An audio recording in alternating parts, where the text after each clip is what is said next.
Jadi lo Itu bayangin dia. film gue itu yang ini nih, selesai ini cuma kamar tidur, kamar mandi, trailer tuh nipu lo banget. Oh Gue ya? cuma kasih bocoran itu aja. Bagaimana kalau ternyata justru pelakor itu yang menyelamatkan semuanya. Film yang katanya, wah Ren, temanya B banget nih, ece banget nih temanya Iya, perselingkuhan. Oh, tunggu dulu, lo harus nonton dulu dong. Jangan iya. letakkan gue serendah pemikiran itu. Wah, kalau tayang di bioskop sih gue rasa cuma judul sama ending doang nih. Ternyata case-nya selesai itu bukan dibayar per fee gitu, tapi Oh iya, berbagi saham ya. Dampak sosial apa Mas yang lu harapin Mas dengan setelah orang habis menonton ini gitu?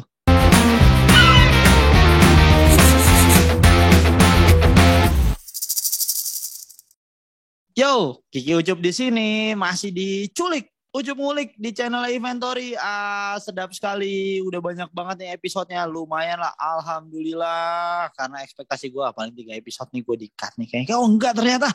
Bertahan lama dan banyak narasumbernya seru-seru. Makin seru, makin kesini makin high profile. Wah, malam ini gue kedatangan salah satu ini ya. Salah satu orang yang karirnya banyak banget, nggak cuma di satu bidang doang. Jadi wah, empat bidang lah ya. Bahkan karir yang membuat dia populer aja sekarang bisa dibilang ditinggalin. Gue lumayan penasaran sih. Jadi langsung aja ngobrol nih kita nih sama Dokter Tompi. Yo, selamat malam Dokter Cuk. Tompi. Asik, Asik, sehat ya dok ya? Dok, aman, sehat ya aman, mas? santai, sehat, sehat. Aman, santai terus dong Mas Tompi. Kabarnya sehat dan kalau gua nanya kabar tentang karir bermusiknya gimana nih Mas? Sebenarnya gue nggak tahu ya, gue sekarang tuh memang lagi dalam fase agak males masuk studio sebenarnya sih, Oh gitu. gitu. Tapi kangen manggung, cuma males, males masuk studio.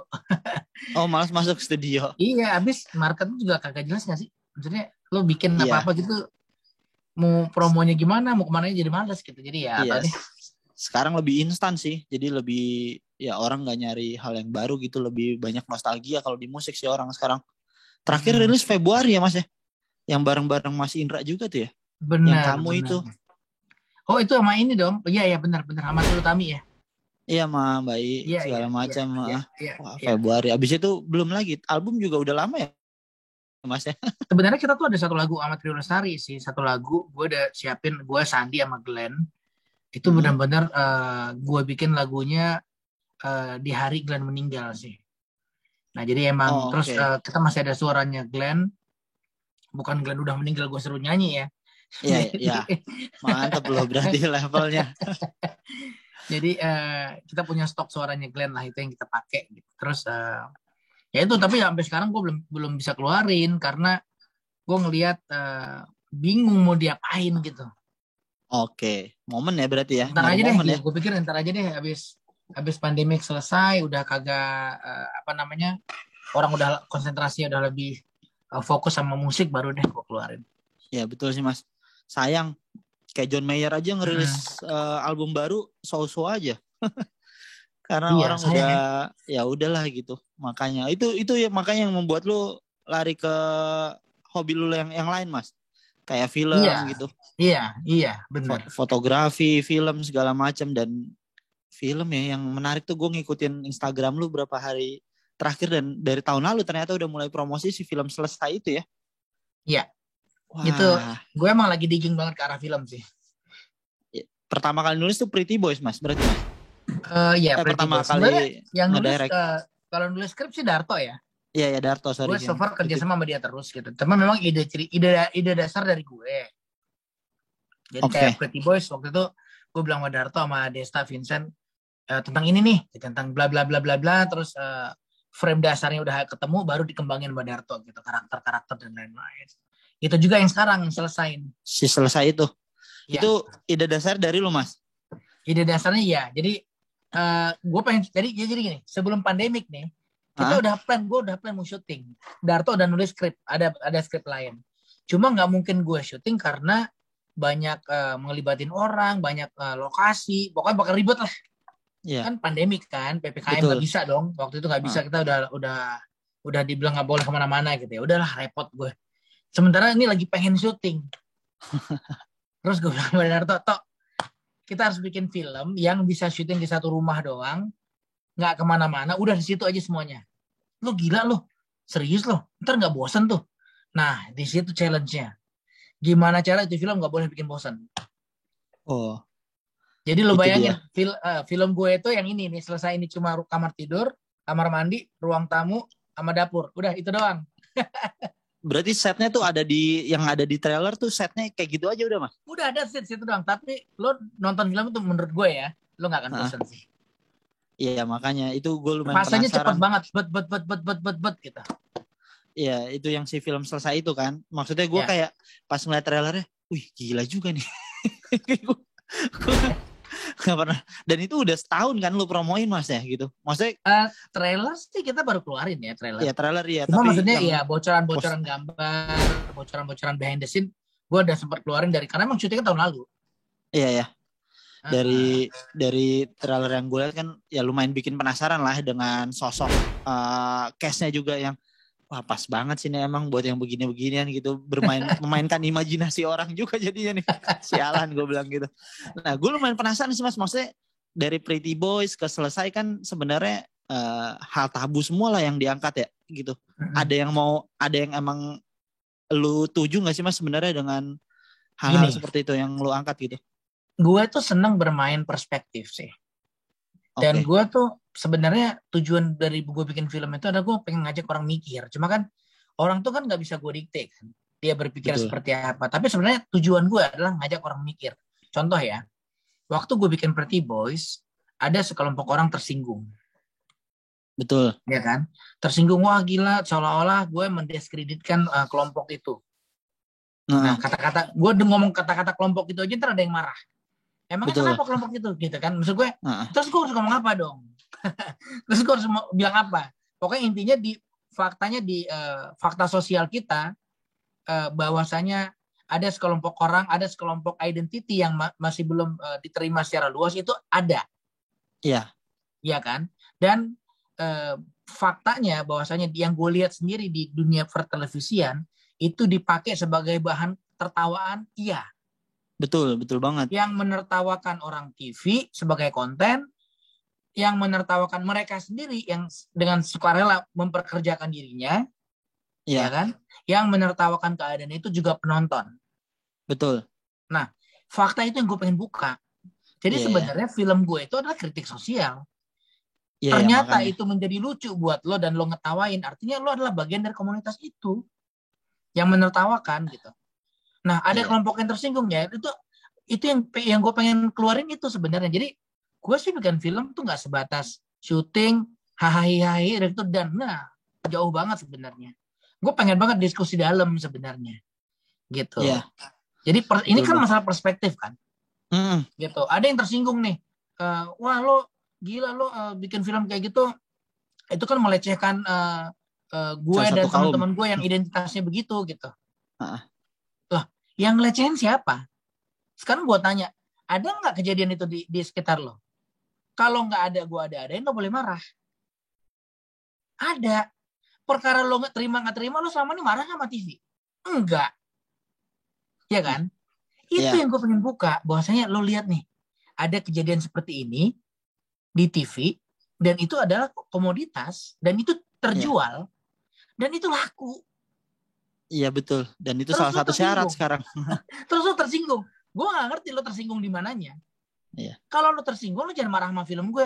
Lo marah dong sama kenyataan. Lo perjuangin dong, lo ngomong ke TV. Oh, TV lo jangan begini dong, kan gitu dong. iya, ya. Harusnya Nah, lebih di respect lah. betul. Nah, jadi kalau gue tujuannya gitu. Jadi sebenarnya eh, nggak tidak sedangkal yang orang lihat gitu. Iya, ya Dalam makanya. banget sebenarnya yang gue pengen sampein. Cuma memang ya itu kan nggak mungkin gue. Jadi ya saudara-saudara, tujuan gue bikin film ini adalah kan nggak mungkin gitu kan. Iya, Silakan dengan kedewasaannya dikunyah sendiri gitu. iya. Dirasakan sendiri. Mm-mm. Wah Maksudnya ternyata kemana? lucu buat sebagian orang sampai wah terpingkal-pingkal ya. Lu termasuk kelompok yang kalau nonton di TV lo enjoy sama kondisi itu kan gitu. Iya. Dan itu selalu jadi bahan olok-olok kan ya bener juga maksudnya. Mm-mm. Dan itu jadi Nah salah satu syarat setiap acara kayak harus ada iya. yang begitu. Jadi penonton itu suka gini nih, Cok. Penonton itu suka kadang-kadang ya menganggap kalau lo karena lo yang bikin film berarti lo begitu juga. Enggak. Hmm, Tugas gue itu memvisualisasikan apa yang gue lihat. Iya. Gitu. Masalah lo mau menjadi hakim benar salah, lo mau berdiri di mana, itu masing-masing dong.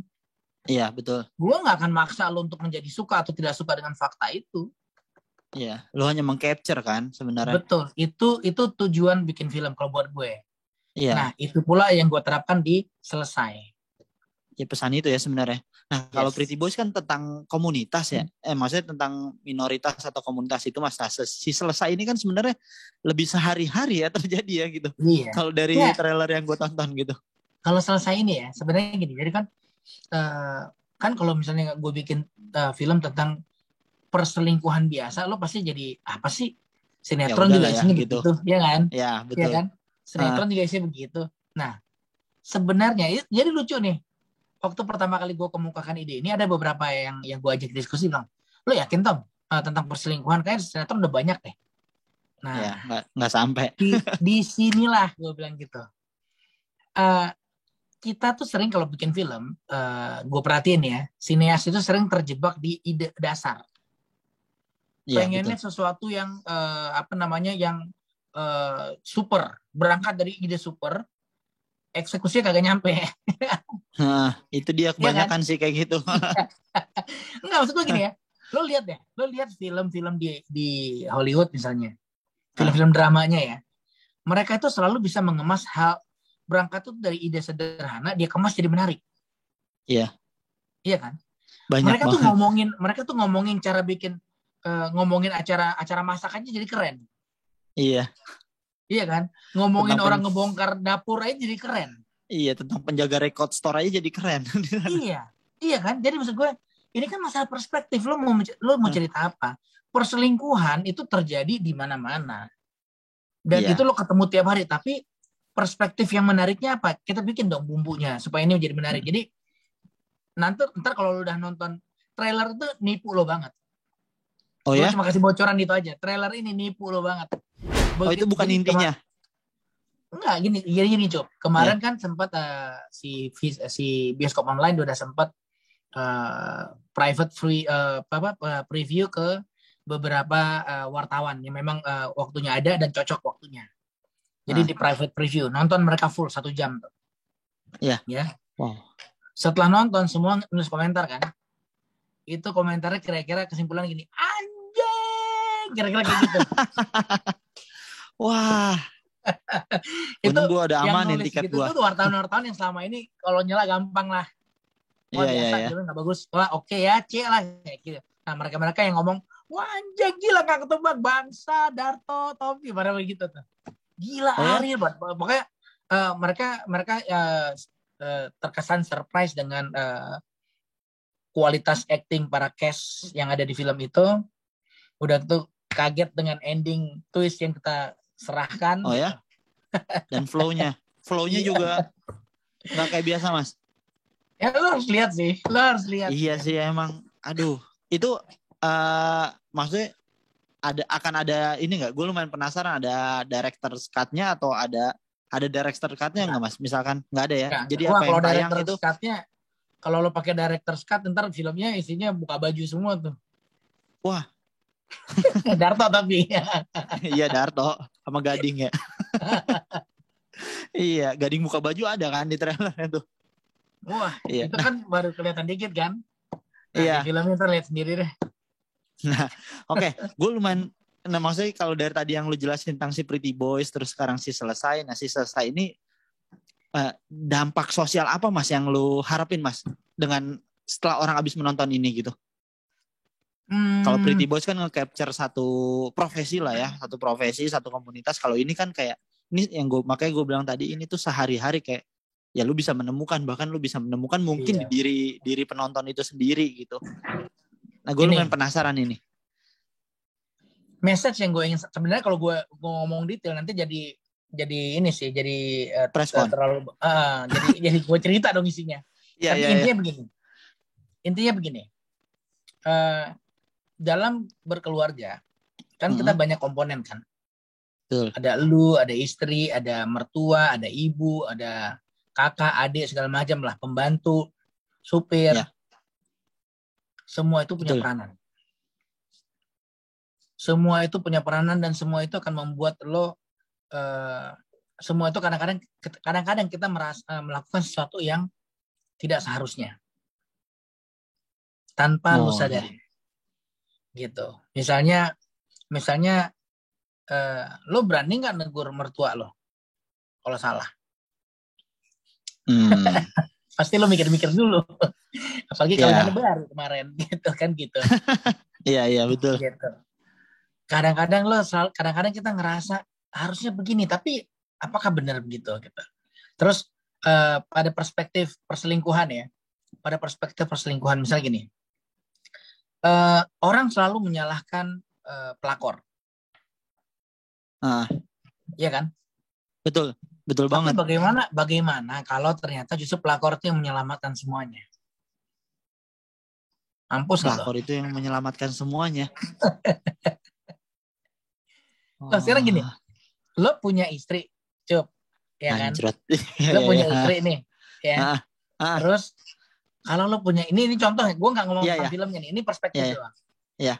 Lo punya istri yang ngekang lo mau keluar rumah kagak boleh, pergi ditanya pulang kapan, belum berangkat udah ditanya udah jangan lama-lama, udah gitu lo nggak punya waktu sama teman, lo nggak punya me time, lo nggak boleh ngapa-ngapain, hidup lo udah terkungkung sama dia, udah gitu dia nggak bisa memuaskan lo juga dalam berbagai hal, sex life-nya jelek, orangnya bau, tapi lo kawinin dia. Iya. Ya. Terus suatu waktu lo dapet kesempatan buat go out dan ketemu dengan wow, ternyata dunia di luar sana menarik ya. Banyak hal yang dulu gue waktu muda gue nggak lihat gitu. Terus lo yang tadinya udah ngerasa desperate sama hidup lo, ya gue udahlah, hidup gue kayak cuma gini-gini doang, gue nggak akan bisa berkarya apa-apa karena lo nggak ngerasa environment lo mendukung gitu. Tiba-tiba lo ketemu satu sosok cewek yang katakanlah supporting banget sama lo, ngasih keyakinan, lo dekatnya jadi pede, lo dekatnya tuh jadi ngerasa wow, gue tuh ternyata tidak sebatas Ucup yang gue kenal kemarin ya. Terus akhirnya lo jatuh cinta sama dia dan lo pengen punya hubungan sama dia, tapi di sisi lain lo nggak bisa ninggalin yang lama karena kadung janji. Gitu. What do you think? Siapa yang salah sebenarnya? Iya, justru malah ngeluarin potensi si pelakor kan. Dan si istri yang pertama itu udah berkali-kali lo pengen aja ngomong, tapi lo even lo mau ngomong ketek lo bau sayang, lo nggak berani. Iya. Itu yang bikin sensitif ya. Iya. Gue menemukan itu tuh di lingkungan gue. Maksudnya bukan di gue ya, di lingkungan gue ya. Gua aja, Cup. Bukan, gue aman gue di support 100%. Nanti bisa nggak sih di close friend aja nih tayangannya? Nggak, maksud gue ini perspektifnya. Ini contoh perspektifnya gitu. Ini yang gue pengen angkat di film yang katanya wah Red, temanya B banget nih, ece banget nih temanya perselingkuhan. Oh, tunggu dulu, lo harus nonton dulu dong. Jangan letakkan gue serendah pemikiran itu. Iya makanya. Ya makanya gue berpikir tadi nih apa yang mau disampaikan ya, atau cuman pengen kontroversi aja nih, kayak menampilkan hal-hal yang tabu terus dijadiin film. Wah, bisa banget nih Dr. Tompi nih, padahal jauh dari situ ya Mas ya. Lebih dalam daripada lebih itu dalam ya. Sih. Lebih dalam. Ini kalau akan tayang di bioskop berarti akan ada kurasi usia dong ya harusnya. Wah, kalau tayang di bioskop sih gue rasa cuma judul sama ending doang nih. Kredit title ya. Enggak, karena gini. Jadi gini, nah ini juga, tapi ini fenomena sosial yang juga pengen gue kritis ya. Iya, betul. Maksud gue gini ya, lo sekarang punya lembaga sensor film yang menyensor tontonan, betul? Betul. Ya kan? Tapi di sisi yang lain, lo sebagai insan film, lo kan pengen memberikan fakta yang sedekat mungkin dengan apa yang lo rasain, ya nggak? Ya, betul banget. Sekarang dalam keadaan marah nih, Cup, lo mungkin nggak marah sopan. Nggak mungkin. Ya udah. Pasti akan meledak-meledak. Iya, lo pasti akan ngomong segala macam lalu keluarinnya nggak sih? Dalam keadaan marah beneran ya. Apalagi lo ngerasa lo udah berbuat baik, lo udah semuanya lo kerasin, tiba-tiba lo digituin, lo anjing ya, pasti akan segala macam kan. Iya. Gitu. Nah, terus itu yang approach itu yang gue pengen keluarin di film ini sebenarnya. Jadi sebenarnya sih kalau orang bilang wah ini tabu diginiin, loh tunggu dulu, kecuali gue ngelakuin sesuatu yang nggak pernah dikerjain orang, enggak, lo dengerin itu, Lu nggak Iya. dengerin kata-kata eh ngeo-ngeo itu dari gue, dari film gue, enggak. Lu lebih Iya. sering dengerin itu dari orang-orang sekitar lo. Iya, Terus padahal begitu gue terjadi. jadiin film, lo bilang kok gila berani banget. Enggak, sebenarnya gue cuma ngerjain apa yang lo sering dengerin aja. Iya, iya, iya. Yang Cuma lu sehari-hari malah ya. terlalu jaim buat ngeluarin itu ke, nah ini mumpung OTT, gue nggak punya lembaga sensor film kan. Iya, So, let nggak me ada do it. restriction lah. Iya. Iya, ya. Sepakat sih gue, Mas, itu lumayan bingung gue dengan komisi penyiaran tuh, kayak kenapa nggak, ya ini yang terjadi sehari-hari di lingkungan sosial kan seperti ini gitu, malah kenapa hal-hal itu yang tidak ditampilkan di televisi gitu atau apa gitu, kenapa itu jadi Jadi hal yang film kayak itu, wah. iya film itu menurut gue memang sih, memang bakal gini ya. Yang kesulitannya pasti gimana cara mengontrol yang nonton itu akan sesuai umur gitu. Nah maksud gue, in the real life pun sebenarnya anak-anak kecil pun dengerin itu dari tetangga-tetangganya, ya Iya, kan? Nggak ada iya, sensor, nggak ada lembaga sensor pergaulan, nggak ada. nggak ada. Gitu. Tapi gini, film itu kan ya gue setuju dengan pengkategorian film ada batasan umur supaya jangan sampai, gue juga nggak mau kalau anak gue yang umur 8 tahun 10 tahun masuk bioskop nonton film-film yang belum saatnya dia tonton gitu. Tapi bukan ke perkara ada omongan joroknya atau ada adegan yang mungkin berbau seksualitas ya, bukan ke situnya sih. Tapi yang gue takut dia belum bisa mencerna itu baik atau salah. Iya, iya, itu dia. Ya kan lebih ke situnya sebenarnya. Nah, tapi kalau misalnya dengan pengawasan tertentu, ada adegan-adegan tertentu, kadang-kadang kan kita nonton film kartun deh sekarang udah banyak yang apa ya, Iya, terlalu berani gitu ya. Nah, tugas kita orang tua kan ngawal. Lo temenin dong iya, orang betul. anak lo nonton, lo kasih tau itu baik, itu nggak baik. Value-nya lo tanamin, atau kalau ataupun lo nggak nemenin dia nonton, kalau value-nya dia udah nempel, pada saat dia lihat begitu dia akan ngomong, this is not right, ini nggak benar gitu. Gitu, iya kan? Ya, sepakat gue. Gue begitu ke anak gue soalnya tuh. Ya bahkan gue sebelum ngasih tontonan anak gue coba ngeriset dulu ini tontonan tentang apa gitu, sampai akhirnya gue menemukan fakta si Sesame Street itu ternyata ada misi yang pengen disampaikan gitu sama mereka gitu. Oh iya, sekarang Gitu. mah hampir semua, apalagi kalau masuk Netflix, lo tahu sendiri lah. Iya, makanya gue, wah gila nih, makin challenge aja nih buat orang tua nih. Iya, Jadi karena gini makin ya, punya. sebenarnya ya apa yang kita tonton itu akan menjadi akan melahirkan proses habituasi. Iya. Ya kan? Lo ingat nggak dulu waktu kita kecil kita lihat film yang kita nonton sama orang tua nih, atau kita nonton sendiri lah, terus ada adegan ciuman, kita langsung tutup mata, ya nggak sih? Iya, Ya kan? betul. Lo Disuruh langsung tutup risih. matanya. Udah gitu ada orang tua lo langsung risih, pura-pura sibuk lihat yang lain gitu, ya nggak sih? Iya, betul. Terus karena film adegan ciuman udah biasa, akhirnya lo ngerasa itu biasa aja. Sekarang kalau lo nonton ada orang tua lo, biasa aja, cuma ciuman doang. Akhirnya lo bisa ngomong cuma ciuman doang.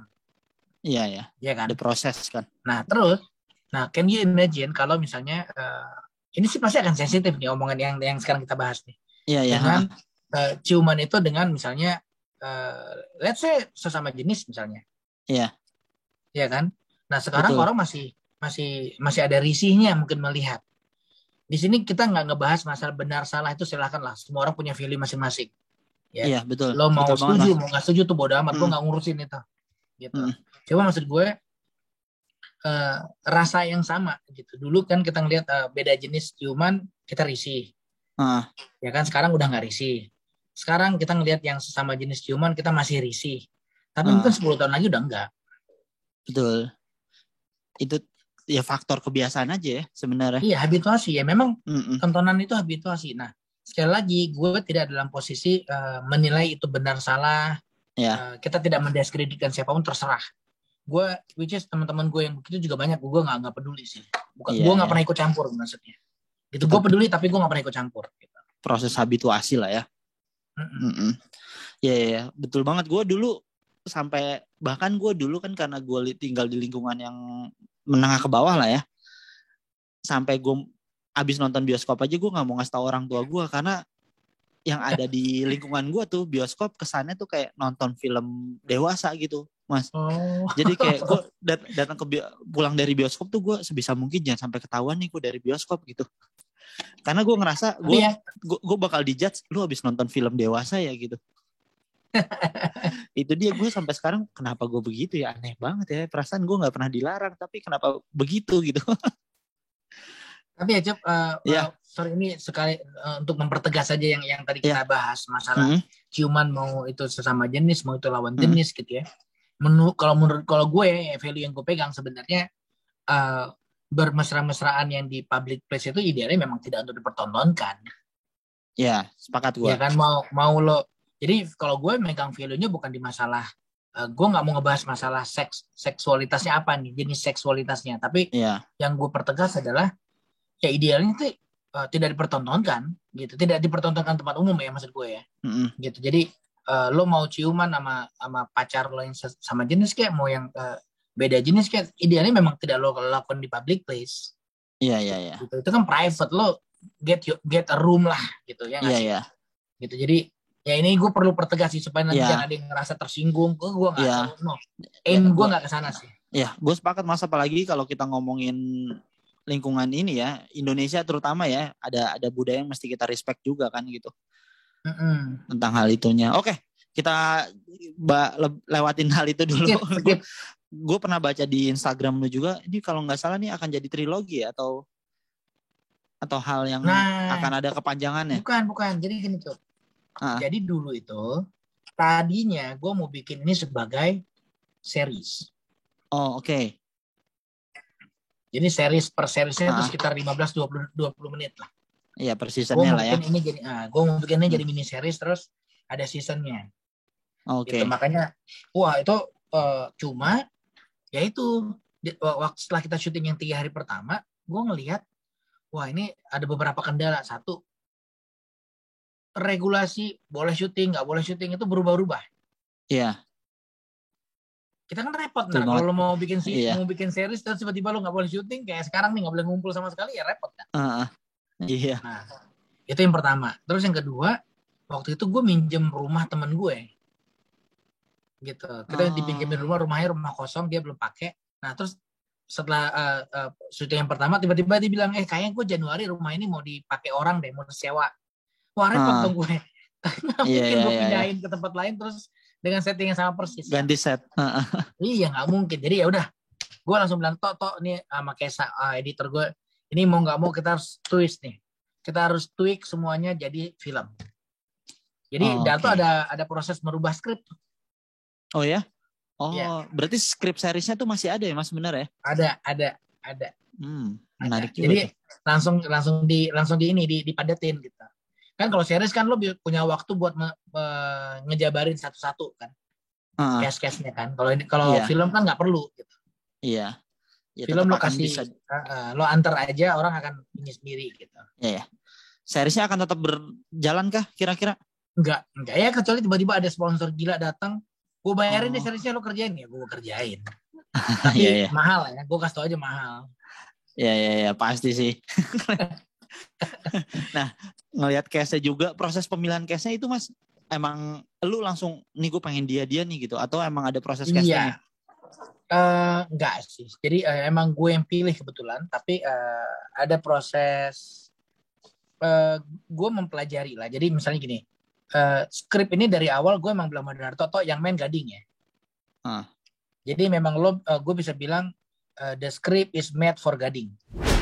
Oke, ya langsung gambar buat Gading. Karena terus terang gue nggak kepikiran yang bisa bakal mainin skrip ini dengan sangat berani dan enak itu flow-nya kecuali dia. Oke. Gitu ya. Kebetulan dia ngalamin fase huru-hara juga, jadi makin kena kan, makin enak. Gitu. Iya. Tapi sebenarnya ide ini jauh sebelum itu sih. Nah terus itu jadi gue dari awal udah bilang Madar Toto Gading ya gitu. Nah terus yang kedua, kebetulan waktu itu gue lagi ngobrol banyak ketemu Ariel karena mau trend, gue motoin dia. Gue waktu itu di endorse sama satu kamera, gue moto Ariel, gue ngomong kan dia nanya, Mas Tom lagi sibuk apa ya, pertanyaan basa-basi gitu. Gue bilang gini, gue mau bikin film. Wah film apaan? Aku udah lama gak main film. Mau baca nggak? Gue ceritain tentang gini-gini. Dia tertarik dengan ide perspektifnya. Wah gila, kompleks banget. Mau dong baca ininya namanya sinopsisnya. Gitu. Oh sinopsis. Gue kirim sinopsisnya. Waktu itu gue terus terang gue nggak berpikir Ariel akan mau untuk main, karena gue pikir dia kan udah lama nggak syuting kan, dia udah Iya lama betul. ninggalin dunia film sinetron gitu. Terus nggak lama gue kirim, dia telepon balik langsung, Mas Tom aku mau main, aku pengen banget main gitu. Ya udah lo jadi ini aja, jadi pelakor ya, jadi si Anya, karakter Anya di situ. Heeh. Enggak, aku maunya jadi istrinya Broto. Wih, gue bilang yakin lo, real, itu berat Heeh. banget loh, karena itu kan actingnya paling berat tuh, yang Iya. jadi istrinya Broto tuh actingnya super berat karena kompleks banget. Yakin lo, real? Iya. Nah, gue tuh senang kalau karena gini, buat gue nggak butuh pemain yang tahu segala-galanya. Heeh. Buat gue yang penting adalah gue butuh pemain yang bisa didirect, Iya betul, dan mau. ya kan? Yang bisa Heeh. didirect. Gue tahu kapasitas dia, kapabilitas dia, dan dia punya cara pandang sendiri. Ya udah tinggal gue direct aja. Heeh. Nah, yang repot tuh kalau pemain nggak bisa didirect. Nah, begitu Ari bilang oke, okay, ya udah deh, buat lo deh peran itu. Jadi no Heeh. casting, Oh, no casting langsung ya. gue kasih Ariel. Terus, nah karena Gading udah gue kawinin sama Ariel, gue harus nyari dong karakter perempuan Pelakornya. ketiga, pihak Heeh. ketiga yang kira-kira lo kalau punya Ariel, lo harus nyari orang yang Kayak gimana? minimal bisa menggoda lah, Heeh. bisa membuat iman lo goyah lah gitu, ya kan? Gitu. Ya udah, keluarlah nama Anya. Oke. Gue jadi Gitu. penasaran. Si perannya Ariel tadinya mau lu kasih ke siapa, Mas? Enggak, belum kebayang. Tadi itu mau gue casting tadinya. Oh, tadinya emang lu mau casting. Yes, perannya Ariel Oh, tuh tadi mau gue casting karena kompleks banget. Tapi untung Ariel bilang gue mau, dan dia mau dan dia bener-bener ngebet pengen gitu. ah, Karena nanti menurut gue ya mungkin karena di film ini kan pemerannya nggak banyak, jadi semuanya tuh iya, brilian, semua tuh kelihatan mengkilap. oke, Lo akan termasuk, lihat nanti, menurut gue lo akan, kalau gue sih gue sangat ah, terkesima dengan performance-nya Tika Panggabean di sini. Gue sangat iya, terkesima dengan actingnya Darto. Gue sangat terkesima dengan actingnya Gading, Anya, dan Bu Marini, dan Ariel di sini. Gila sih mereka ah, main.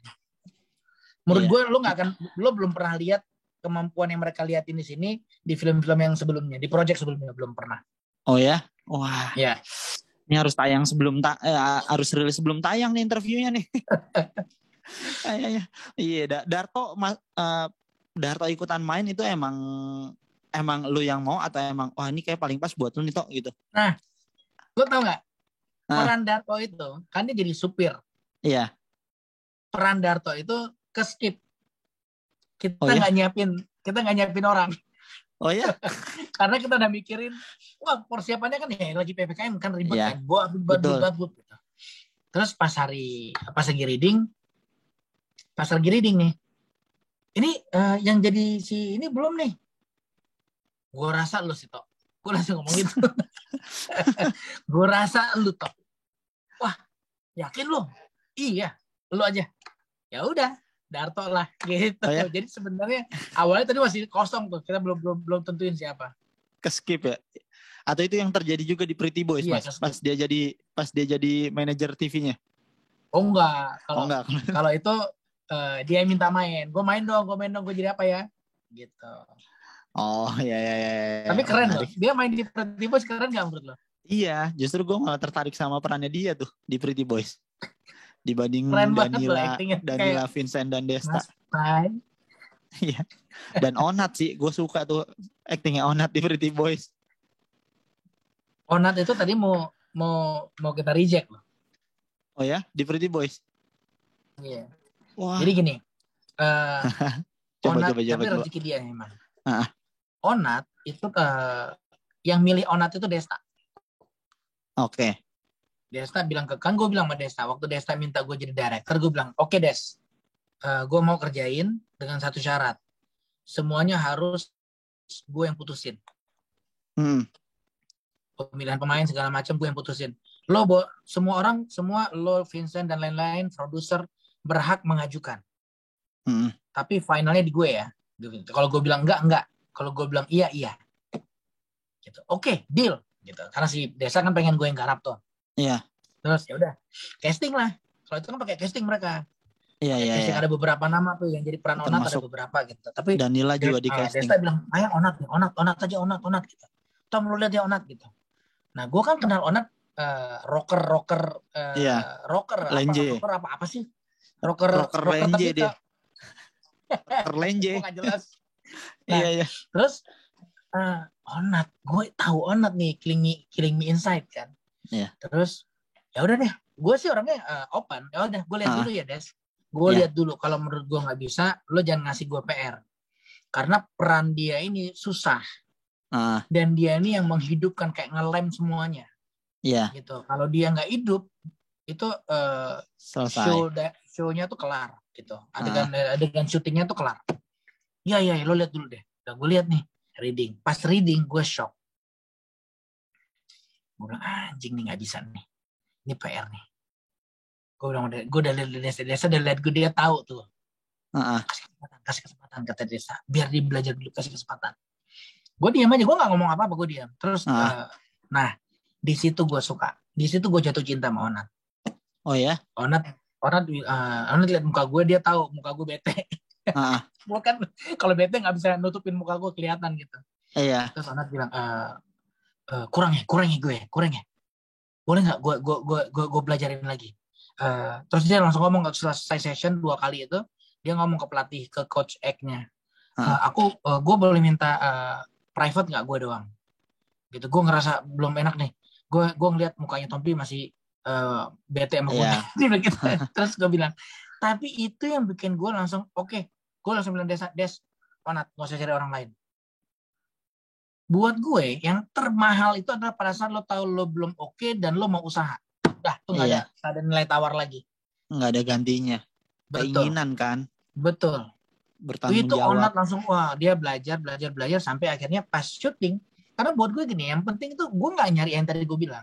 Gue nggak nyari pemain yang udah tahu mau ngapain. Bukan itu yang gue cari.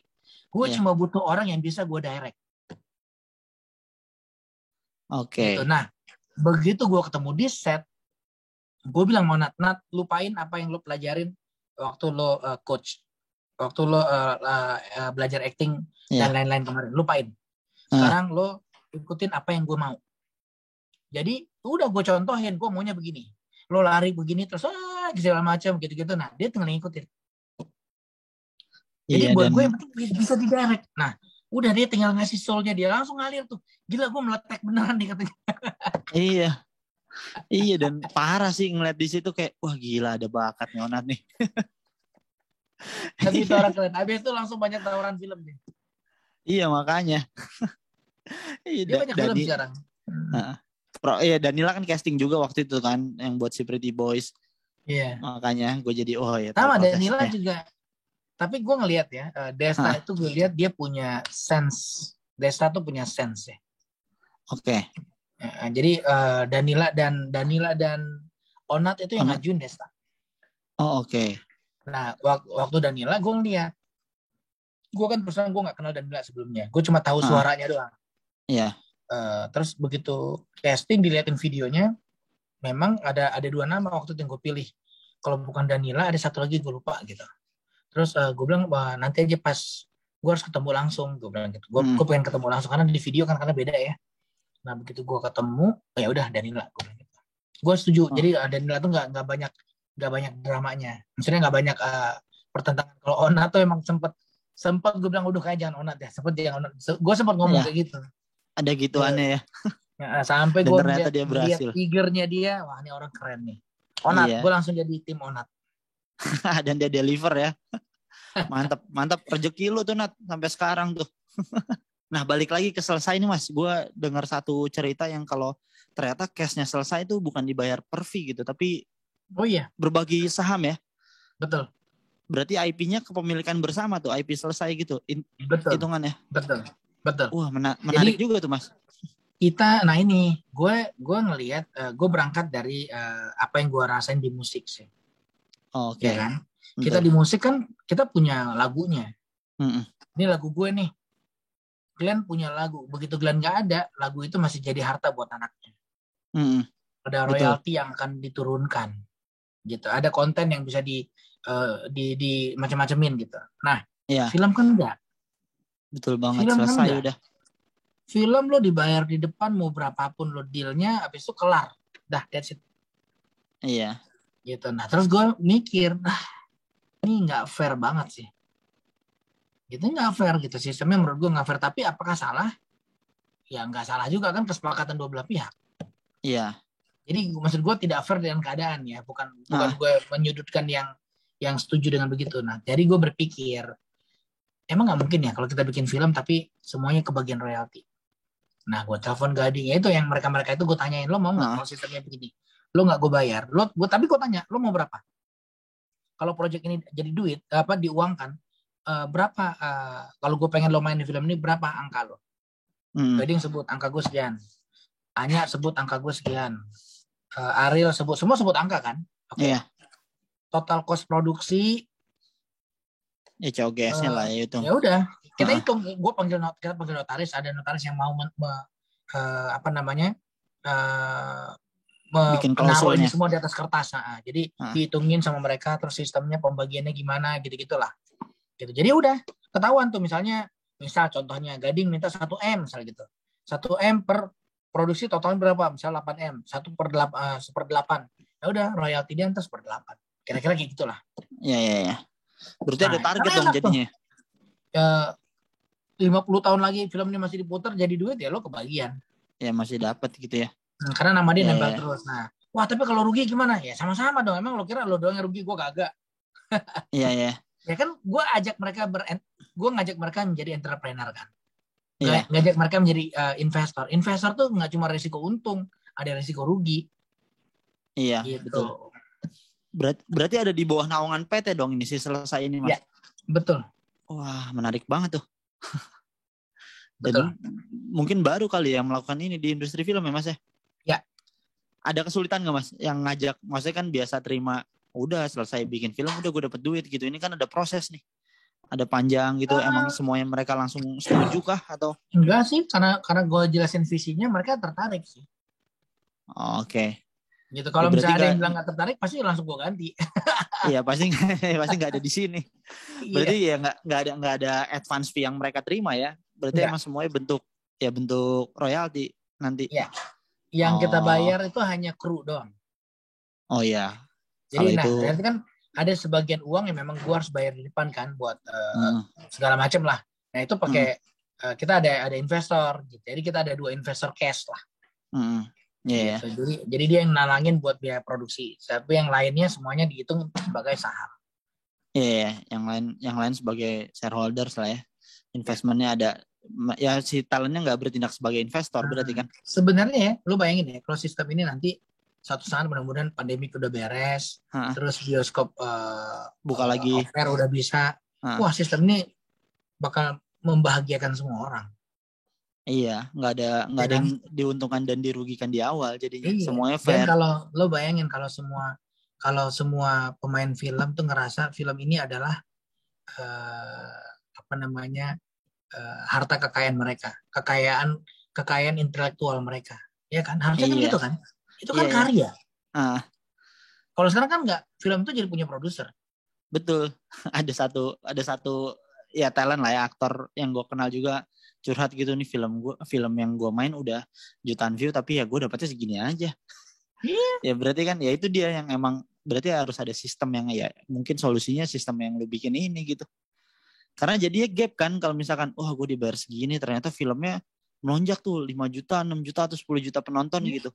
Pasti langsung berkalkulasi yang kayak ini nggak ada tambah-tambahannya nih apa nih buat gue gitu. Jadinya gap kan. Dan udah gitu nggak ada gitu yang itu gue dengerin lah cerita begitu.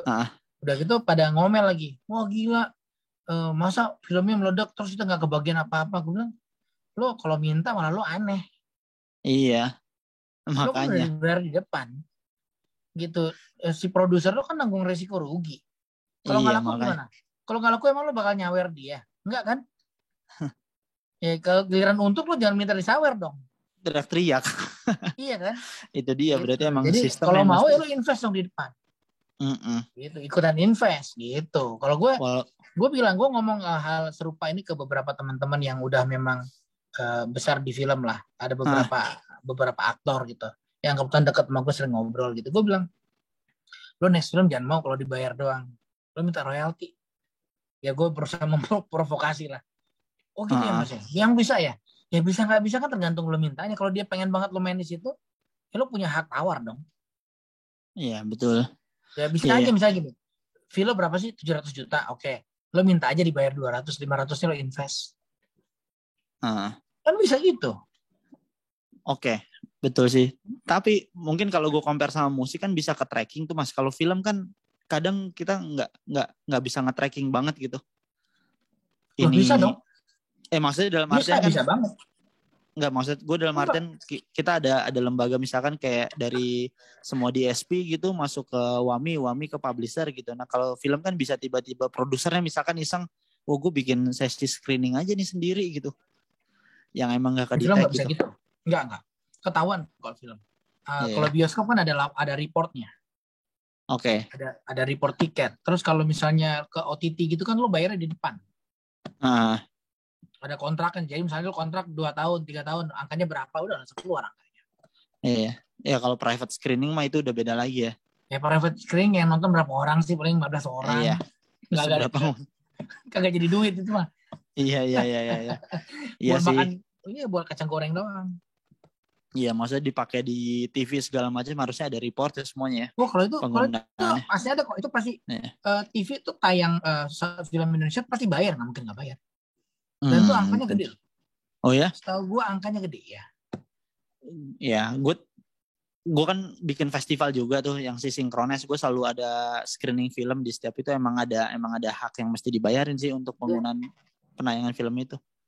Dan maksudnya secara lembaga, secara ininya udah mumpuni berarti masih di film juga ya untuk nge-tracking segala macamnya gitu. Enggak, tapi hubungannya direct. Oh. Jadi nggak pakai lembaga pengutip, nggak ada lembaga kayak kalau di musik kan kita ada lembaga pengutipnya kan? Iya. Kalau di film nggak ada lembaga pengutip. Jadi lo direct, lo misal lo mau deal sama Pretty Boys, ya lo harus minta ke Desta, ke PH-nya Desta gitu, dia yang pegang, udah dia kasih izin, dia kasih material baru bisa tayang, lo nggak bisa gitu. Iya. Nah begitu tayang, begitu dia kasih izin kan lo bayar dia gitu. Iya, ada haknya berapa gitu. Oke, thank you sekali lagi Mas Tompi. Ya, thank you semuanya buat yang sudah nonton nih. Jangan lupa di subscribe ya channelnya Inventory dan langsung search aja keywordnya Culik ya. Subscribe, like, komen lah pokoknya. Semuanya ramein biar panjang. Oke, terima kasih. Bye. Butuh nggak sih edukasi itu untuk mengembalikan gini loh, lu jangan lupa lagi masang raging gimana, jangan. Cuman kemarin tuh gue bersyukur banget akhirnya setelah gue ikut dari 2015 di tahun 2020